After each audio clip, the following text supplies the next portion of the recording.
Celtics Post-Game Live is presented by your New England Ford dealers. Built for America. Built Ford proud. Tatum looking. Loops it in. Nice play by Pritchard. Gets it back in the hands of Tatum. Tatum spins on the baseline, goes hard to the basket, gets two and a foul.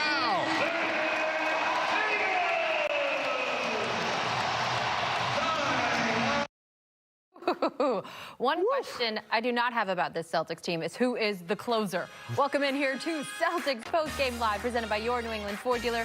I am Abby Chin. He is our insider, Chris Forsberg. Kendrick Perkins, so blown away. I envision that Tatum's winner went in and Perk just hit the floor. So we're trying to restore his internet, but we'll see what happens. He's working on it. In the meantime, Chris, the Celtics have now won back-to-back games for the first time since January 24th, 25th. Crazy. And while they did it in dramatic fashion, you saw a lot of what you wanted to see from this team tonight. And especially from Jason Tatum. When those are the moments that no matter what he's doing as his star turn happens, becomes All-NBA, All-Star, all these things, like this is what you want. For the guy to step up in the biggest moments and make big plays, and he had a whole bunch of them down the stretch, including that post-up to hit the winner. This is a guy who, Abby, we were sitting here this morning saying he's out of gas, he needs a day off. Nope, he goes to another level and gets them to the finish line in another much-needed win. Chris, I asked him this morning, have you thought about taking a break? And he said, no, we just got to play this out.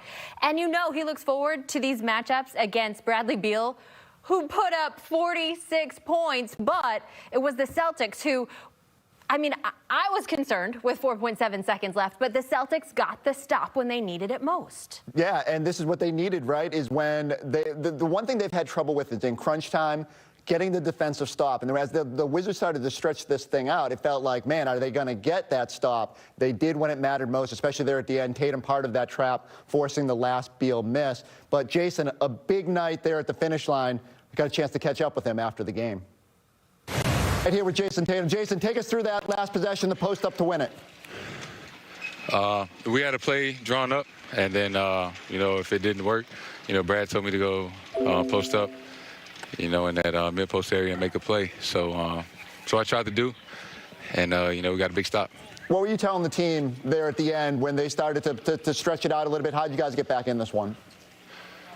Just stay in it. I think it got to like 9 or 10 with 3 minutes left, 3.5 minutes. And anybody that played basketball know how much, how long of a time that is to make a run, to make something happen. And, we believe in ourselves, down 5 or 40 seconds left. We just found a way. We were asking you this morning if you were tired, if you needed a game off. Where did you get the energy tonight to sort of take it to another level? It was winning time.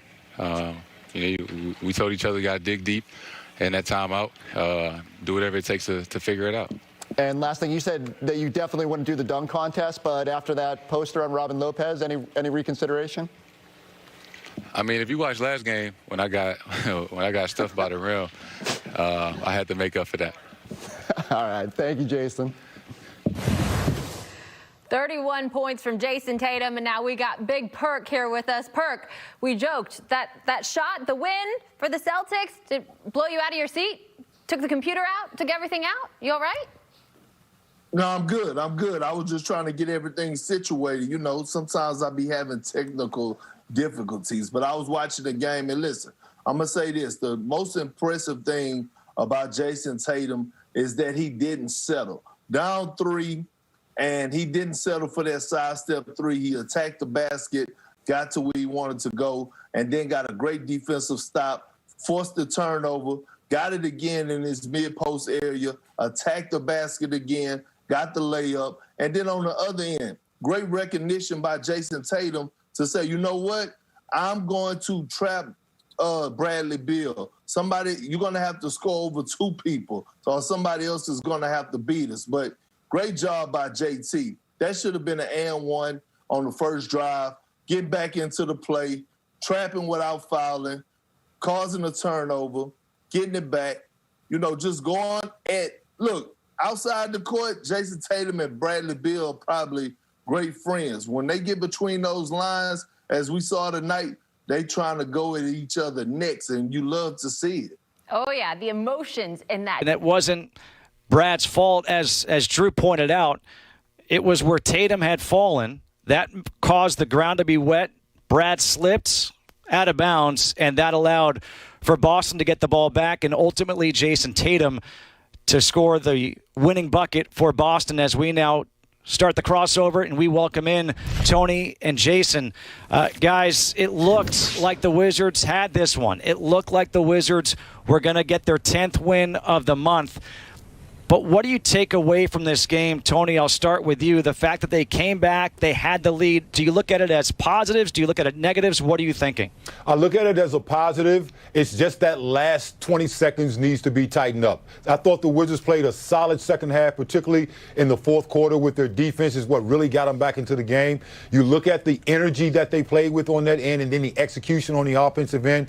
But again, it starts with that last that turnover by Brad falling in the wet spot. And then when he comes off that screen for that last play, he's not able to recognize the double team is coming quick enough, and so he's not able to get the ball out of his hands, and his teammates don't recognize that he's getting double teamed, and therefore he's being the unselfish guy. You see it right here.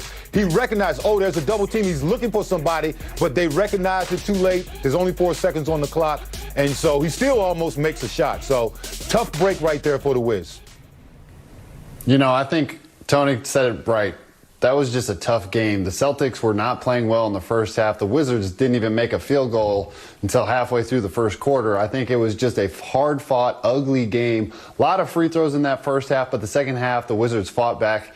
They got close towards the end, but that defense, that turnover by Bradley Beal, obviously nothing he could do about that. The wet spot on the floor. He just slipped on the baseline, foot touched the baseline.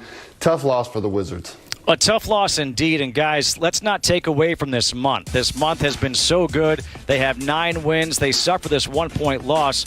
Drew, the late-game execution has been good. They've been able to get the wins. This one went against them. How do you take this game now and realize you've got 2 more before the All-Star break against Memphis and against L.A. and try to get one of those 2, if not both of them? I mean, well, you look at this tape. You can't. This is not a game where you say, all right, we're going to let this go. We're going to get some sleep, have temporary amnesia, and play the next game. You have to look at what you did wrong down the stretch. Credit Brad Stevens, late game execution, had Tatum as the inbounder to ultimately get an ISO on Brad for that last bucket right here. I mean, and then we don't send a double team to him, but they sent the double team to Brad on the other end, which caused the Wizards to get in distress. So credit Coach Stevens and the Celtics for getting it done late in this game. But tip your hat off to the Wizards. They've been playing great defense, great basketball in the month of February. They should not let this derail them on what they have going on. Okay, so you don't let it derail them, right? Now you've got Memphis coming in. You've got Ja Morant, an explosive player. Memphis, Tony, when you go on the plane tonight and you come back to D.C., where is your mind going? Is it, like Drew said, you watch this film and you prepare, or are you already watching film of Memphis? Drew's absolutely right. You definitely watch this film because there are a lot of good things to take from this game. There are some ups and some downs, but the part that I like is the adjustments that they made from being down. That's what you want to show on the positive side. This is how we get back in the games. This is how we play, fellas. These are the things that contribute to winning basketball when you talk about executing deep on the offensive end and defensively covering for one another.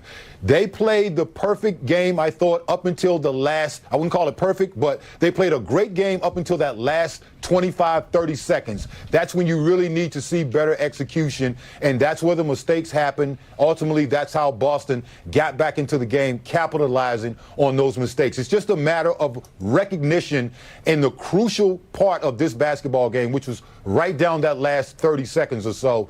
The Wizards take care of that, and they're talking about a victory tonight as opposed to being on the other side. You know, and I actually agree with that. They just got to go out there. They got to make sure that they make a conscious effort. Granted, this was a back-to-back game.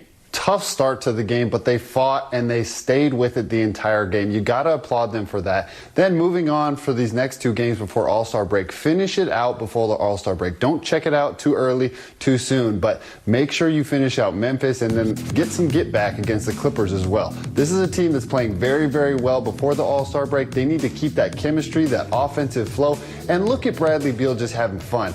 Keep that fun out there when you come back out of All-Star break and go out there and start another streak post All-Star break. Yeah, I agree with